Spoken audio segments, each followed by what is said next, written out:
तुम तो मोटिवेट करने आए हो, तुम्हें अंदर से हिलाने आए हो, तो तुम हंसा क्यों रहे हो? तुम तो मोटिवेट कर दो, तुम्हें तो टेंशन में ला दो, डिप्रेशन में।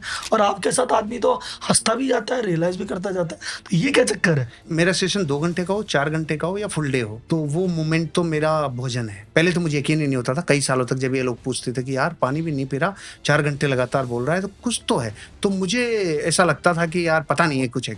अब यकीन होने लग गया कि हाँ, उसे एनर्जी कहते हैं। जब एनर्जी के बारे में पढ़ना चालू किया, जब ये पढ़ना चालू किया, एनर्जी साइकिल क्या होता है, एनर्जी क्या होती है, कुछ तो है ये जो दिख नहीं रही लेकिन अदृश्य है। तो इस एनर्जी के बारे में जब गया, खुद के बारे में डीप स्टडी किया, तो एक जगह पहुंच पाया। बचपन से, चाहे वो किसी दुकान पे बात करने जैसा हो या आज स्टेज पे बात करने जैसा हो, इन सब में लोग और मैं 2 इकाई कॉमन है। एक व्यक्ति भी एक इकाई है और 20, 50, 100, 200, 500, 1000 लोग भी एक इकाई हैं। जब एक कॉमन इकाई के भीतर मेरे द्वारा बोले हुए शब्द से कुछ स्पंदन पैदा होता है राहुल जी, मैंने बचपन में पकड़ा कि ये स्पंदन पैदा होता है। तो हम जब 4 दोस्त बातें करते थे और मेरी बात से किसी के भीतर स्पंदन पैदा होता था, तो वो वहां से पकड़ तो आया था, यार बोल रहा हूं मजा है।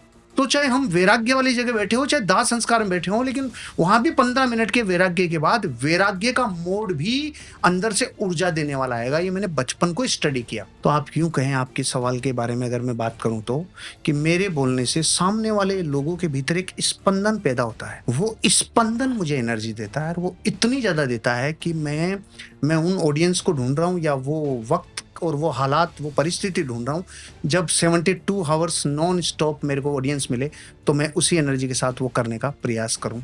क्योंकि मैंने सुना है शायद टोनी रॉबिन्स करते हैं ऐसा, तो मेरे को नहीं पता, देखा नहीं मैंने वो सेशन, लेकिन ये 72 आवर्स की कैपेसिटी भगवान कभी ऐसा करे तो अपन इस रिकॉर्ड को तोड़ पाए, ये कर पाए। उस सेशन करते 72 आवर्स स्ट्रेट नहीं चलता, 3 दिन का सेशन होता था, वो दिन में शायद 17 से 18 घंटा बोलता है। और एनर्जेटिक काफी रहती है, बीच में ब्रेक्स होते हैं। ओके। लेकिन वो ऐसा नहीं होता कि बोले ही जा रहे हैं, ओके। ब्रेक्स होते हैं, लेकिन वो बहुत हाई एनर्जेटिक सेशन होते हैं। मतलब उसके बारे में ऐसा मुझे एग्जैक्टली फिगर देखना पड़ेगा, बट वो ऐसा है शायद वो एक दिन के अंदर 15 से 16 हजार कैलोरी बर्न करते हैं सिंगल डे।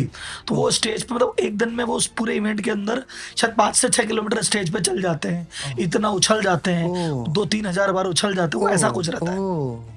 तो ये अपने लिए तो ये तो देसी काम है, अपन कर ही लेंगे। नहीं, उसमें एक और चीज़ है भी, आपने बात बोली तो मैं आपको बताता हूँ। मैंने टोनी रॉबिन्स का एक सेशन अटेंड किया था कोरोना टाइम पे ऑनलाइन। अच्छा। तो उन्होंने एक एक्सरसाइज कराई, उनमें हिल गया। मैंने कहा ये क्या है? वो क्या करा रहे हैं, आंख बंद करके ओम और कोई हिंदी मंत्र चल रहे हैं। मैंने कहा यार ये जो पूरी दुनिया झूम रही है, हिल रही है, कि टोनी रॉबिन्स ने क्या कर दिया।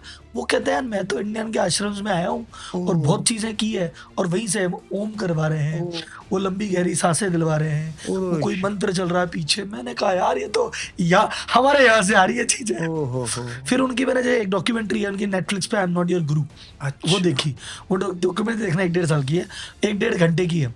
तो वो जो करते हैं उस पर इवेंट कैसे करते हैं उसके ऊपर, तो वो खाली टाइम पे वो मेडिटेशन करते हैं, भस्त्रिका करते हैं।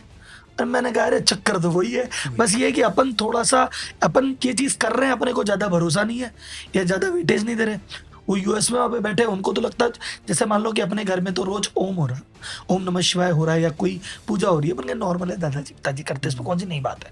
वो यूएस का आदमी करके जाता है, उसको लगता है तो जाने कौन सा ही राज ले आया। तो वो घटना है, तो उसको उसी इंटेंसिटी से, उसी पागलपन से सब कुछ छोड़ के जब करता है और कोई डिस्टर्बेंस भी नहीं है, तो फिर उसको वो असर देती है। बात तो वही है, उन्होंने बात तो घूम फिर के वही आती है। इंटेंसिटी भारी हो गई उनके, उसका इंटेंसिटी भारी, क्योंकि उनको ले लिया उन्होंने, ऐसे ले लिया कि बस ये तो जाने क्या ही मिल गया आपने। सही बात है। अपन इसको कैजुअल लेते, क्योंकि अपने तो आसपास बहुत अपन इनमें पले बड़े हैं, अपन में पले बड़े का पूरी अवेलेबिलिटी, उसकी वैल्यू वैसे नहीं रहती। अपने गांव में मर्सिडीज आ जाए अपन बावले हो जाते हैं कि यार मर्सिडीज के पीछे पीछे घूमो, देखो कैसी होती है। अब दुबई के शेख के लिए तो लंबोर्गिनी भी पड़ी है, बैठी है, अलग अलग कलर में रोज आती है, इसको कौन देखेगा।